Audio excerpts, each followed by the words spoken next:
Hi friends, welcome to my channel Naga travel series. మన ఈ సిరీస్లో భాగంగా ప్రముఖ ప్రఖ్యాత పుణ్యక్షేత్రమైనటువంటి శ్రీ చతుర్ముఖ బ్రహ్మలింగేశ్వర స్వామి వారి దేవస్థానం చేస్తున్నాము. ఈ దేవస్థానం ఎక్కడ ఎలాగ రావాలి అని అంటే ఈ చేబ్రోలు పట్టణంలో బస్టాండ్కి కేవలం 100 మీటర్ల దూరంలోనే ఉంది. ఇక్కడికి రావాలంటే గుంటూరు నుంచి 14 కిలోమీటర్లు, పొన్నూరు నుంచి 13 కిలోమీటర్లు, తెనాలి నుంచి 18 కిలోమీటర్ల దూరంలో ఈ క్షేత్రం ఉన్నది. స్వామి వారి ఆలయం అంటే శివలింగంలో బ్రహ్మగారిని 4 ముఖాలతో చెక్కి ఉంటుంది. అందులోనూ ఈ ఆలయం కోనేరులో ఉంటుంది. ముఖ్యంగా ఈ ఆలయాన్ని అష్టదిగ్బంధనం చేయబడి ఉంది.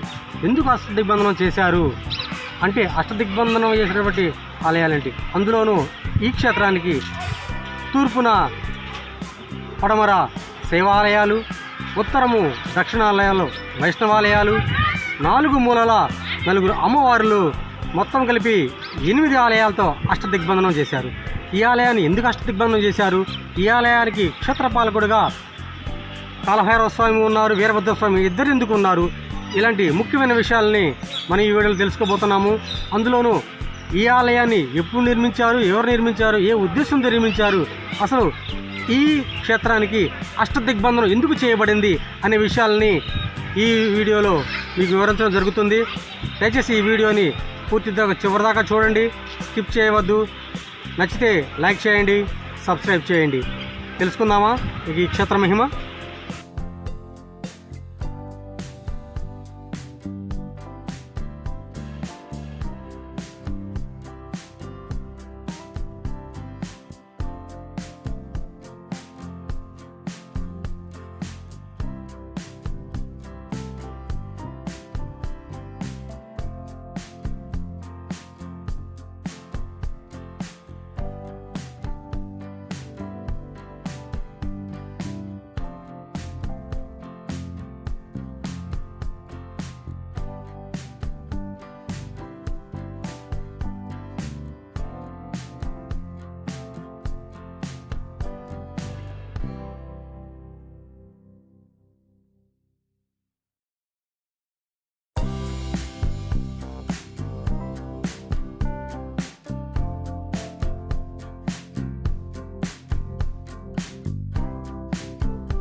మన భారతదేశంలో ఉన్నటువంటి బ్రహ్మాలయాలు 2 ఉంటాయండి. ఒకటి రాజస్థాన్లో ఉన్న పుష్కరిణిలో, 2 మన ఏపీలో ఉన్నటువంటి చేబ్రోలు గ్రామంలో ఉంటుంది.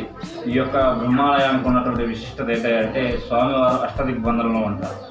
అష్టదిగ్బంధం ఏంటంటే స్వామివారికి తూర్పు పడమలు శివాలయాలు, ఉత్తర దక్షిణ విష్ణాలయాలు, 4 అమ్మవారితో 8 దిక్కుల కూడా దేవతామూర్తులతో దిగ్బంధం చేసుకుంటారు.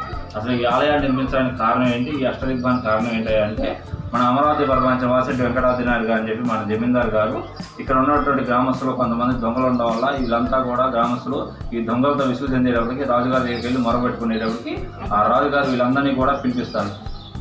రాజుగారు అందరూ మనం పిలవడం అని చెప్పి ఎవరు కూడా వెళ్ళకపోయేటికి అన్నం మీద ఒట్టి వేసి మీ అందరికీ కూడా నా రాజ్యంలో ఉద్యోగాలు ఇప్పిస్తా అని చెప్పేటప్పటికి రాజుగారు అందరూ అన్నం మీద ఒట్టేసి రాజ్యంలో ఉద్యోగాలు ఇప్పిస్తా అని చెప్పి అందరు కూడా దొంగలంతా కూడా వెళ్ళి అక్కడ రాజుగారితో మాట్లాడుతుండగా మనం వివరం అంతా తర్వాత మాట్లాడుకుందాం, ముందు విందు చేయండి అని చెప్పి అందరికీ కూడా విందు చేస్తూ ఉంటాడు. ఆ విందు చేసే మార్గంలో ఆ అన్నంలో విషం పెట్టి చంపేస్తారు ఆ దొంగలందరినీ కూడా. ఆ విధంగా చంపివేయడం వల్ల వీళ్ళు అన్నంలో విషం పెట్టి తిని చచ్చిపోతే మళ్ళీ బయటకు వెళ్తే ఆ విషయానికి విరుగుడు మింగుతారో అని చెప్పి వాళ్ళందరినీ కూడా గుంటూరు దగ్గర ఉన్నటువంటి నరుకులపాడు దగ్గర తీసుకెళ్ళి ఆ దొంగలందరినీ కూడా నరివేసి ఆ బావిలో పడేస్తాడు. అందువలన ఈయనకి మనశ్శాంతి కోల్పోతాడు. అయితే కొన్ని రోజులకి మనశ్శాంతి అయ్యేటికి ఆయన నిద్రిస్తూ ఉంటే నిద్ర పట్టకుండా ఆ యొక్క దయ్యాలుగాను లేదా మనశ్శాంతి పోయి పీడకల్లో వచ్చేటప్పటికి చాలా బాగా జరుగుతూ ఉంటాడు. సరే తిండి తిందామని చెప్పి తిండి తినేటప్పటికి ఆ అన్నం అంతా కూడా మాంసం ముద్దలాగాను కప్పలు పీతలు తేళ్లులాగా అయ్యేటికి ఎంత విసుగు చెందుతూ ఉంటాడు. కొన్ని రోజులు అయిన తర్వాత రాజపురోహితుని పిలిపించి, అయ్యా పురోహితులు గారు, ఈ విధంగా నాకు మనశ్శాంతి కలిపింది, నిద్రించలేకపోతున్నాను, కడుపు నిండా అన్నం తినలేకపోతున్నటికి మీరు అన్నం పరబ్రహ్మ స్వరూపం కాబట్టి అలాంటి అన్నం మీద ఒట్టివేసి మీరు మాట తప్పారు కాబట్టి మీకు బ్రహ్మహత్యాపత్రం తీసుకునండి. ఆ యొక్క బ్రహ్మహత్యాపాతకాన్ని నివారణ ఏదైనా ఉంది అంటే కొన్ని దేవాలయాలు నిర్మించడం మీకు మనశ్శాంతి కలుగుతుంది. మన విజయవాడ నుంచి బాబుల వరకు మొత్తం 100 దేవాలయాలు నిర్మిస్తాడు.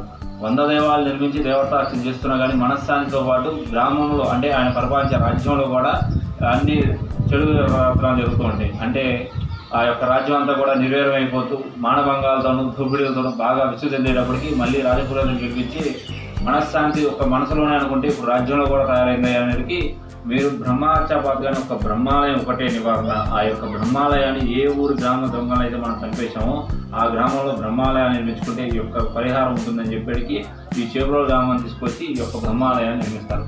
అయితే భూలోకంలో కలియుగంలో బ్రహ్మదేవుడికి ఆలయం అంటూ ఉండకూడదు కాబట్టి అలాంటి ఆలయాన్ని నిర్మించి మళ్ళీ ఏమైనా దోషం ఉంటుందని చెప్పి అనేటప్పటికీ అయితే స్వామివారిని లింగ రూపంలో ప్రతిష్ఠించుకున్నాం. పైన లింగ రూపంలో ఉంటారు స్వామివారు.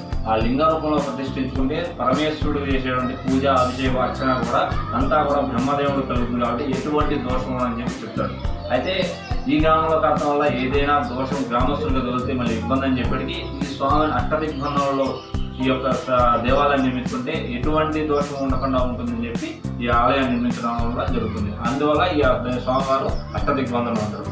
అదేవిధంగా స్వామివారు ఎలా అయితే జన్మించారో అదేవిధంగా విష్ణుమూర్తి నాభిలో ఉన్నటువంటి కమలం పైన బ్రహ్మదేవుడు, పైన లింగం అంటే ఈ యొక్క కమలాన్ని వచ్చి విష్ణుమూర్తి స్వరూపంగా భావిస్తారు.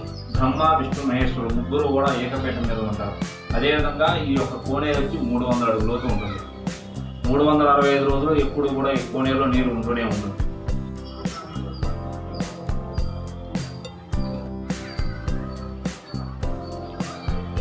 కొంతకాలం క్రితం ఈ దేవాలయం అంతా కూడా 6 నెలల పాటు దేవాలయం అంతా కూడా నీళ్ళలో ఉంటూ ఉండేది. ఎప్పుడు చూసినా ఈ ఆలయం ఇంతవరకు నీళ్ళతో ఉంటూ ఉండేది కావున ఎండోమెంట్ డిపార్ట్మెంట్ వాళ్ళు కొంచెం శ్రద్ధ చూపించి ఈ ఆలయాన్ని అంతా కూడా ఎంతో సుందరంగాను ఎంతో అద్భుతంగా మార్చారని చెప్పి చెప్పుకోవచ్చు. ఎండోమెంట్ డిపార్ట్మెంట్కి వచ్చిన తర్వాత ఈ ఆలయంలో ఎప్పుడూ కూడా నీళ్ళు లేకుండా ఎంతో శుభ్రంగాను ఆ యొక్క వచ్చే మార్గాన్ని ఎంతో సుందరవంతంగా చేశారని చెప్పి చెప్పుకోవచ్చు. ఇప్పుడు మనం శ్రీ చతుర్ముఖ బ్రహ్మలింగేశ్వర స్వామి అష్టదిగ్బంధన ఆలయాలలో మొట్టమొదటిమైనటువంటి తూర్పున ఉన్న శ్రీ చంద్రమౌళేశ్వర స్వామి వారి ఆలయం దగ్గర ఉన్నాము. ఈ ఆలయ ప్రత్యేకత ఏమిటి అంటే ఈ ఆలయము పశ్చిమ అభిముఖంగా ఉంటుంది. అంటే స్వామివారు తూర్పును చూడకుండా పడమర వైపు చూస్తూ ఉంటారు. ఇది ఈ ఆలయ ప్రత్యేకత. వెళ్దాం రండి.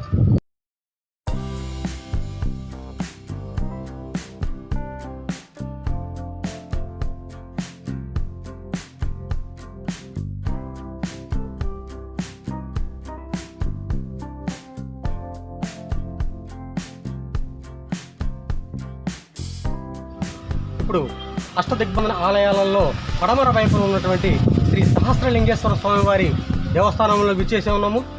చూద్దాం రండి.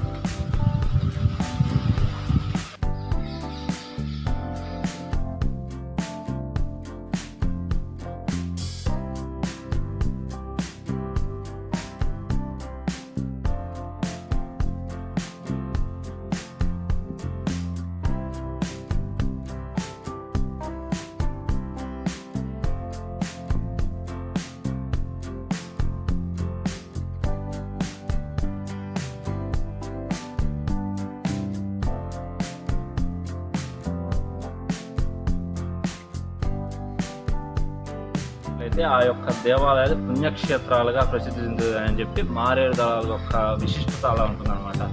ఏ దేవాలయాల్లో మారేడు దళాల యొక్క వృక్షాలు ఎక్కువగా ఉంటూ ఉంటాయో అది ప్రతి ఆలయం కూడా పుణ్యక్షేత్రం ఉందంటే రాబోయే తరాలకి వీలుగా ఉంటుందని చెప్పి ఈ యొక్క చెట్టు పురాణం ఉంటుంది. ఒక్కొక్క దేవాలయంలో మినిమం 5 పైనే ఉంటాయి అన్నమాట. ఒక్కొక్క దేవాలయంలో కూడా ప్రతి దేవాలయంలో మారేడు దళ వృక్షాలంటూ 5 లేదా 6 నుంచే ఉంటాయి.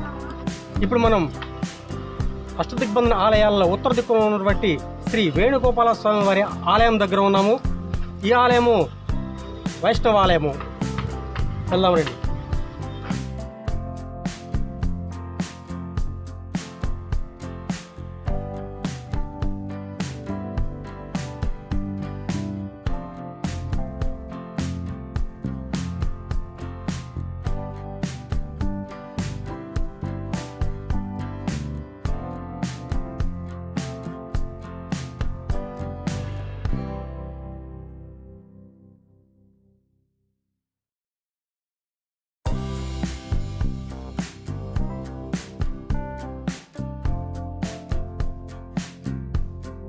అష్టదిగ్బంధన ఆలయాల్లో ఒకటైనటువంటి దక్షిణ దిక్కున ఉన్న శ్రీ రంగనాథ స్వామి వారి ఆలయం దర్శించుకుందాం రండి.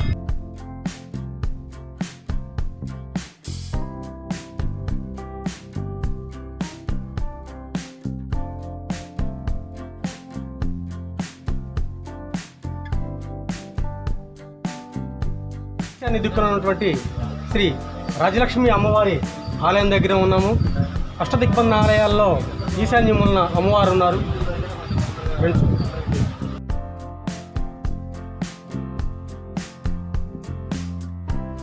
శ్రీ చతుర్ముఖ బ్రహ్మలింగేశ్వర స్వామికి అష్టదిగ్బంధన ఆలయాలలో ఆగ్నేయ మూల ఉన్నటువంటి అమ్మవారిని దర్శిద్దాం రండి.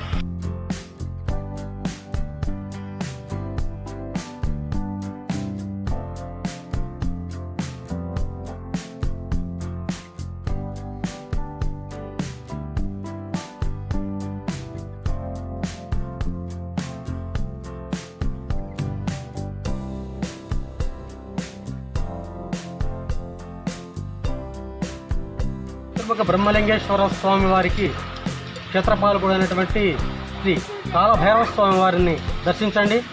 ఈ క్షేత్రాన్ని ఎల్లవెల్ల స్వామి కాపాడుతూ ఉంటాడు.